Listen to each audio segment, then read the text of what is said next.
تعالوا نشوف بقى السؤال ده مع بعض كده. A 38-year-old man is brought into the resuscitation room having been involved in a house fire. يعني حالة ايه؟ burn غالبا. On arrival you estimated him to have 20% burn. يعني 20% من البودي سيرفيس اريا بتاعه لما اتجمعت طلعت حوالي 20% من ايه؟ السيرفيس اريا بتاع البودي.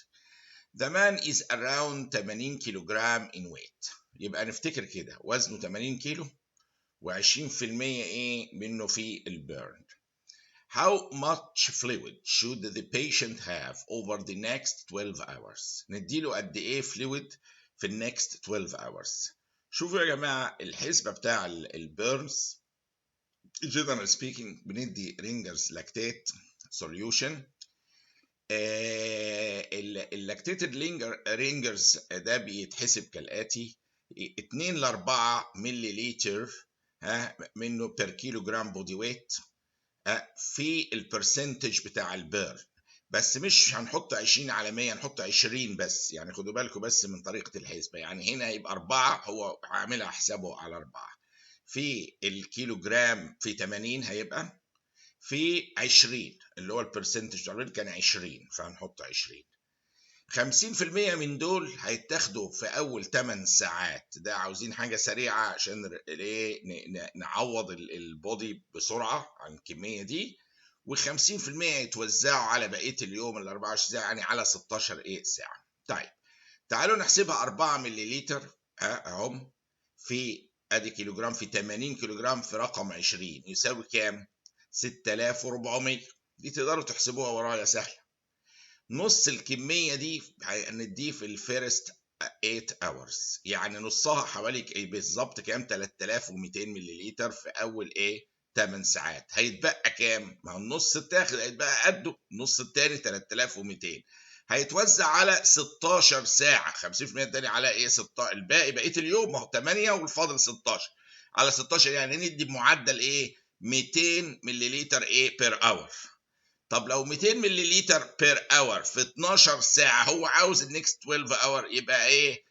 2400. يبقى الفيرست 12 اورز ايه دول هندي فيهم كام؟ 2400 ايه مللي توتال. وهو ده الكالكوليشن اللي جابها هنا اهوت والحسبه، بس طبعا من غير ما يبين ازاي.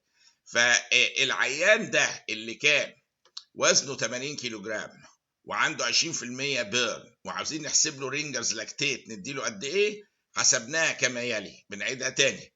4، يعني ممكن تحفظوا رقم 4 كفايه يعني نوت. 4 مللي مضروبه في الكيلو جرام، يعني عدد الكيلو جرامات 80 هنضرب في 4 ونضرب في رقم مش هنقول 20 على 100، لا 20 بس، او 5% تبقى 5 بس، وهكذا.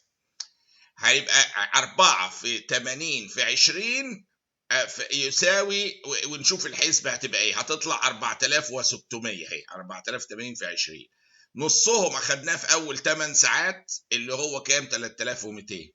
والنص الثاني 3200 برضه هيتوزع على بقيه اليوم على 16 ساعه، يعني 200 مللي بير اور. يعني 200 مللي في 12 ساعة اللي هو طالبها في السؤال. اضرب هنا، نضرب الضربية هنا 2400 ايه مللي.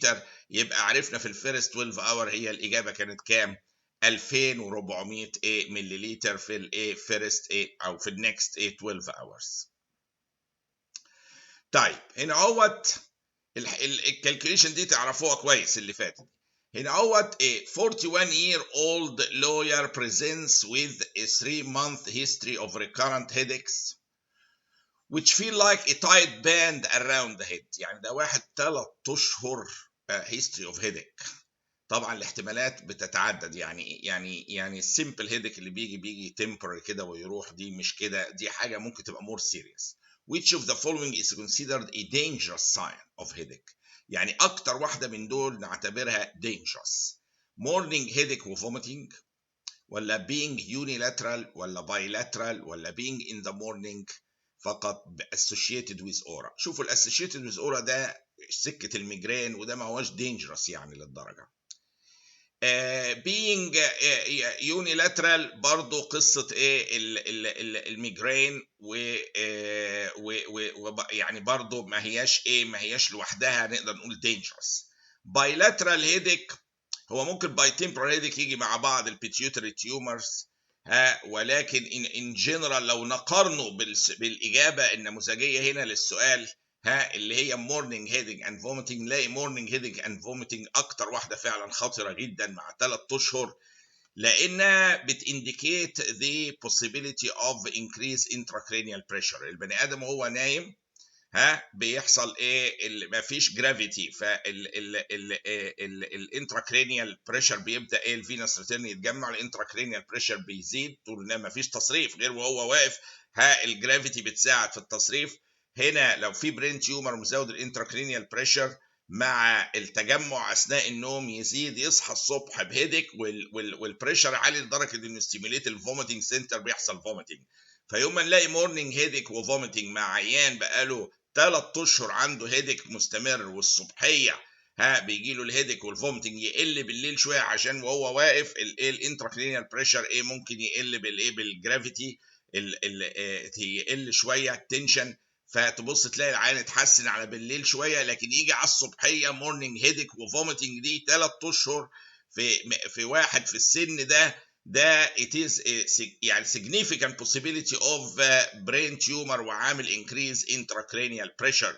هو الصفة المشهورة منه لما بقى فيه brain tumor ومزود الانتراكرينيال تنشن، تجمع السيربروسباينال فلويد والواحد نايم طول الليل، مفيش درينج غير وهو واقف فهو نايم، يصحى الصبح بقى متجمع الانتراكرينيال بريشر ده يعمل له ايه؟ هيدك وفوميتنج جامد قوي. فمعروف ان morning headache and vomiting is one of the important features أو signs أو symptoms اللي ممكن نلاقيها مع increase intracranial pressure نتيجة brain tumor. فلو أنا هتسأل إيه أخطر sign أو حاجة في دول، حتى لو حاجة تانية فيها قلق بس مش هتيجي جنب المورنينج هيدك في أهميتها وخطورتها morning headache وvomiting، هم دول اللي بيindicate احتمالية brain tumor مع increase intracranial pressure. هو اللي تيبيكالي بيدي هيدك بيزيد في المورنينج قوي، بيبقى معاه اسوشيتد فوميتنج كمان. مورنينج هيدك اند فوميتنج دي سيمتوم ما تتعداش في حالات الهيدك. ففي صفات دايما للهيدك، يعني مثلا لما يجي حوالين الاي وفي تيرز نقول دي كلاستر هيدك.